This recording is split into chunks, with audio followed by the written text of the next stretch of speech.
Hi friends, അപ്പോൾ ഞാൻ കുറേ കാലത്തിന് ശേഷം പുതിയൊരു വീഡിയോ ആയിട്ട് വന്നിരിക്കുകയാണ്. ഞാൻ ഇന്ന് പരിചയപ്പെടുത്താൻ പോകുന്നത് ഞാൻ ഉണ്ടാക്കിയ ഒരു തമിഴ്നാട് RTC ബസ്സാണ്. ഇത് ഞാൻ ഫുള്ള് കാർഡ്ബോർഡിലാണ് ഉണ്ടാക്കിയത്. ഇത് അതിന്റെ കറക്റ്റ് ഉള്ള പോലെ തന്നെ പച്ച കളറുള്ള ബസ്സാണ്.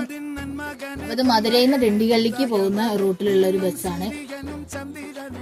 ഇതാണ് ഇതിന്റെ ബാക്ക് വശം. സൈഡിലേക്ക് നോക്കുകയാണെങ്കിൽ ഇവിടെ നമുക്ക് ഡ്രൈവറിന്റെ ഡോറ് കാണാം. അതുപോലെ തന്നെ ഓപ്പോസിറ്റ് സൈഡിൽ ബാക്കിലും ഫ്രണ്ടിലായിട്ട് പാസഞ്ചേഴ്സിനുള്ള ഡോറുണ്ട്. ഇവിടെ ഞാൻ തമിഴിൽ വണക്കം എന്നൊക്കെ എഴുതി വെച്ചിട്ടുണ്ട്. ഇനി നമുക്ക് ഇതിന്റെ ഉള്ളിലുള്ള വിശേഷങ്ങളും കൂടി ഒന്ന് കണ്ടിട്ട് വരാം.